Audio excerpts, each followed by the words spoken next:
여순 사건이 70주기를 앞두고 있지만 여수시의회는 관련 조례를 여전히 제정하지 못하고 있습니다. 이번 정례회에서는 이 안건이 상정조차 안 됐습니다. 우박 피해를 입은 순천 지역 매실농가의 시름이 깊습니다.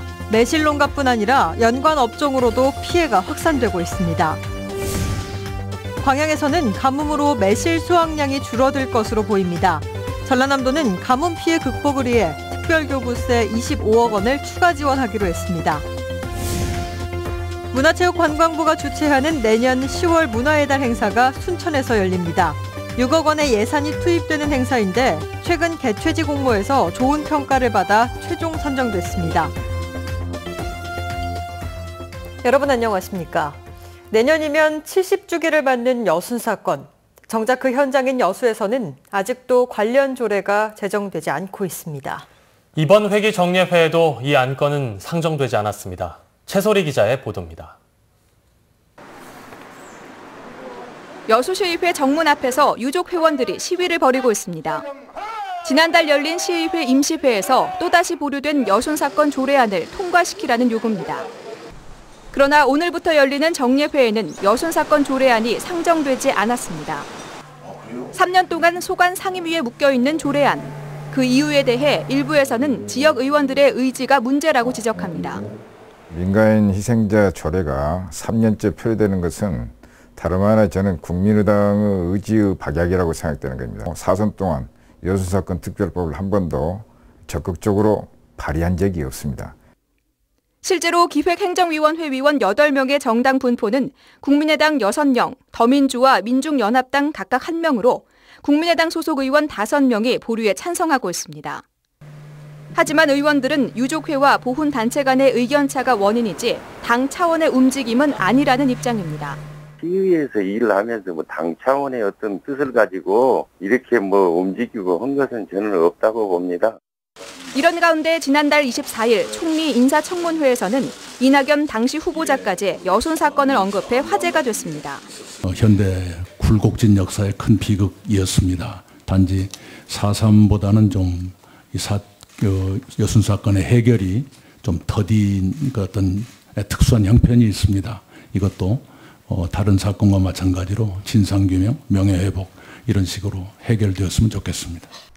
현재 전국 12개 광역지자체와 여수를 제외한 40개의 자치단체에서는 여순 사건을 포함한 조례를 제정해 시행하고 있습니다. MBC 뉴스 최소리입니다. 순천 지역 매실 농가들이 최근 대규모 우박 피해를 입으면서 시름이 깊습니다. 매실 출하는 고사하고 피해 복구조차 막막한 농가가 수두룩하지만 지원은 부족한 실정입니다. 보도에 문형철 기자입니다. 매실을 선별하고 포장하는 한 영농조합 작업장입니다. 선별 기계는 가동이 멈춰 있고 포장 상자는 비닐도 벗겨내지 못했습니다. 새벽부터 밤 늦게까지 출하가 이루어질 시기지만 인근 매실 농가 대부분이 최근 우박과 돌풍으로 낙과 피해를 입으면서 작업장으로 들여올 물량이 없는 겁니다. 지금 한 농가도 지금 낼 수가 없는 상태에 있습니다. 지금 현재. 그래서 선별장에 지금 현재 자재나 이런 것들은 다 들어와 있는데 이거를 지금 어떻게 해결할 방법이 없습니다. 현재. 가지에 달린 열매에도 상처가 생겨 팔 수가 없어 이미 주문받은 택배 물량을 취소하는 사례도 속출하고 있습니다. 한 2톤 정도 됩니다. 그런데 지금 전부 취소를 했습니다. 나이 자식 엄마 같은 분들은 지금 방에서 울고 난리예요. 매실만 문제가 아닙니다. 매실청을 만들기 위해 사다 놓은 설탕들도 포대채 그대로 쌓여 있습니다. 설탕이 굳어불고 덩을 가져서 못 쓴 이걸 어떻게 해야 할지 지금 모르고 있습니다. 지금 특별한 대책도 지금 없고 지금 막막합니다. 지금. 매실의 재보험 가입률은 2%에 불과해 모든 피해는 농가 스스로 떠안아야 합니다. 보통 태풍이 오기 전 수확을 끝냈고 올해같이 우박으로 피해를 입는 건 생각조차 못했습니다. 90만 원 남짓한 긴급 생계비와 농약값으론 복구 작업조차 감당하기 힘든 상황. 한 해 농사를 망쳐버린 농민들은 최소한 실질적인 복구라도 이뤄질 수 있도록 지원해 줄 것을 지자체와 정부에 호소하고 있습니다. MBC 뉴스 문형철입니다. 가뭄으로 광양 지역 매실 수확량이 예년보다 감소하고 있습니다. 광양시에 따르면 지난주부터 광양 지역의 매실 수확량은 637톤으로 지난해 같은 기간에 비해 20% 정도 줄어든 것으로 나타났습니다. 광양시는 매실 생육기의 가뭄이 지속되면서 수확량이 당초 예상보다 줄고 있다며 하반기 강우량이 늘면 다시 생산량이 늘고 매실 가격도 회복될 것으로 예상하고 있습니다. 계속되는 가뭄 피해를 막기 위해 특별교부세 25억 원이 추가 투입됩니다. 전라남도는 국민안전처에서 재난안전 특별교부세 25억 원을 확보했으며 가뭄 피해가 심한 지역에 긴급용수 개발 사업비로 지원할 예정이라고 밝혔습니다. 올해 전남 지역 강우량은 182mm로 전년의 33% 수준에 불과해 10개군 4천여 헥타르에서 모내기가 지연되고 있습니다. 제215회 순천시의회 제1차 정례회가 오늘부터 15일간의 일정으로 개회됐습니다.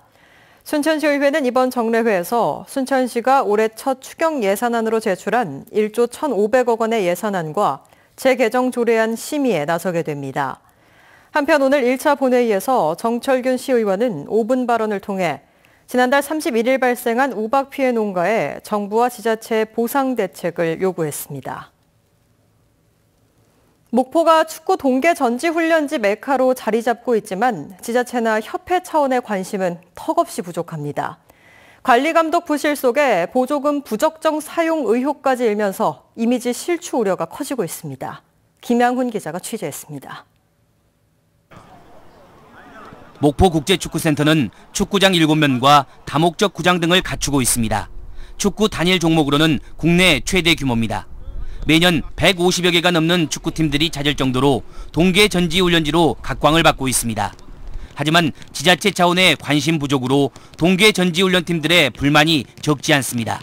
그렇지만 동계훈련 오가지고 여기 오가지고 몇 천만 원 쓰고 하는데 물 한 방울도 못 얻어먹었어요. 물 한 방울요. 스포츠 마케팅의 중요성이 커지고 있지만 오히려 목포시는 올 초 스포츠 전담 부서를 교육 전담 부서와 통합하기도 했습니다. 최근 잇따라 제기되고 있는 축구협회 보조금 부적정 사용 의혹에 대해서도 경찰 수사 결과를 지켜보겠다며 한 발 물러나 있습니다. 하나의 사건으로 그치지 않을까라는 생각이 들고요. 그래서 이번 일을 계기로 해서 목포시는 엄정해야 하겠지만 이런 목포시 보조금 관리 시스템 전반에 대한 그런 재검토 그리고 대책 마련이 시급할 걸로. 이런 가운데 목포시의회가 보조금 부적정 사용 의혹에 대해 강도 높은 조사를 예고했습니다. 이달 중순 열리는 행정사무감사에서 체육단체 보조금 전반에 대해 점검하겠다는 것입니다. 그래서 이번에 행정사무감사를 통하여 다른 단체나 체육단체도 이런 사례가 있는가 철저히 감사를 하도록 하겠습니다.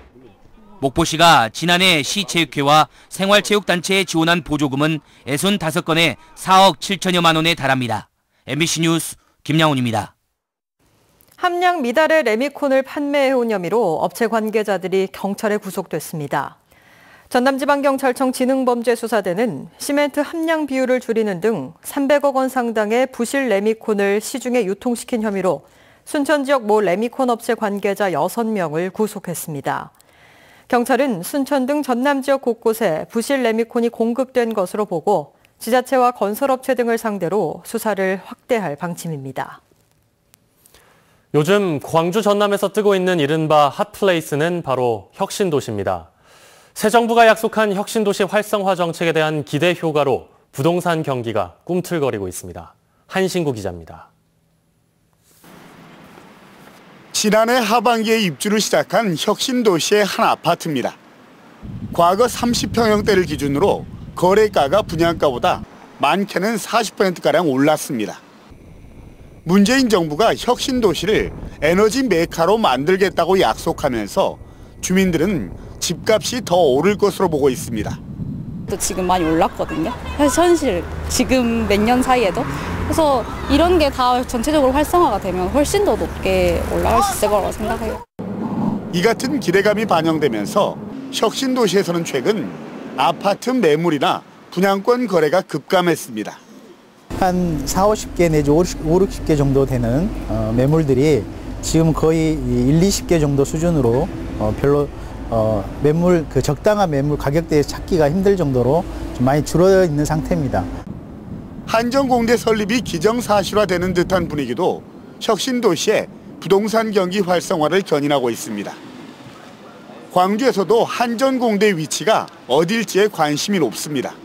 한 달 정도 사이에 상당한 문의도 많고 우리 중개업 하시는 분들도 이쪽에 상당한 관심을 가지고 지금 여러 채널로 통해서 공부들을 이렇게 하고 있는 그런 상황입니다. 새 정부가 미세먼지를 많이 배출하는 화력발전소 대신 신재생에너지를 집중 육성하겠다고 하면서 혁신도시 인근에 태양광 부지를 물색하는 움직임도 늘고 있습니다. 그러나 부동산 업계에선 실체가 없는 가운데 장밋빛 기대만이 넘쳐나고 있다며 시세 차익을 노린 투자보다는 조심스런 접근을 당부하고 있습니다. MBC 뉴스 한신구입니다. 광양시가 정주 기반 확대를 위해 성황 도의지구 개발에 들어갔습니다. 광양시는 이달부터 성황동과 도의동 일대 65만 제곱미터 면적에 사업비 1,147억 원을 들여 3천여 세대 8천여 명을 수용할 수 있는 도시개발 공사에 들어갔다고 밝혔습니다. 광양시는 오는 2020년까지 성공적으로 개발 사업이 완료되면 광양항과 산단 개발 등에 따른 원활한 택지 공급으로 지역경제 활성화에 기여할 것으로 기대하고 있습니다. 문화체육관광부가 주최하는 내년 문화의 달 행사 개최지로 순천시가 선정됐습니다. 순천시는 최근 실시된 2018년 문화의 달 행사 개최지 선정 공모에서 전체 7개 신천 지역 가운데 사업 추진 계획의 적정성과 사업 효과성 등에서 가장 좋은 평가를 받아 개최지로 확정됐습니다. 이에 따라 내년 10월 20일부터 사흘간 국비와 지방비 등 모두 6억 원이 투입돼 공식 기념 행사와 문화예술 이벤트 등 다양한 프로그램이 지역 각지에서 진행될 전망입니다. 조류 인플루엔자 차단을 위해 지자체마다 방역에 속도를 내고 있습니다. 광양시는 최근 조류 인플루엔자 확산이 우려됨에 따라 방역대책 상황실을 운영하고 관내 진출입 축산 차량과 운전자에게 소독을 실시하는 한편 농가마다 소독약품을 보급하는 등 방역 대책을 마련해 추진하고 있습니다. 광양시는 특히 가금류 축산시설에 출입할 때 소독 필증이 필요하다며 의심 가축을 발견하면 방역당국에 신고해 줄 것을 당부했습니다. 여름철 수상 레저 활동이 늘면서 사고가 잇따르고 있습니다. 여수해양경비안전서에 따르면 어제 오후 2시쯤 여수시 오동도 앞 해상에서 56살 김모 씨 등 3명이 타고 있던 1.3톤급 레저보트가 엔진 이상으로 표류해 구조됐고 오후 5시 20분쯤에는 고흥군 외나로도 앞 해상에서 790톤급 부선이 바람과 조류에 밀려 해안가에 올라가는 사고가 발생했습니다. 해경은 이 사고로 인명피해는 없었지만 바다를 찾는 수상 레저 활동이 늘고 있다며 안전 점검과 기상 확인에 주의를 기울여 달라고 당부했습니다. 광양시가 지난 2015년부터 운영 중인 100원 택시 이용자들의 만족도가 높은 것으로 나타났습니다. 광양시는 최근 옥룡면 제동마을과 광양읍 무선마을 등 11개 농촌마을에 운영 중인 100원 택시 만족도를 조사한 결과 전체 이용자 910여 명 가운데 98%가 만족한다고 답했습니다.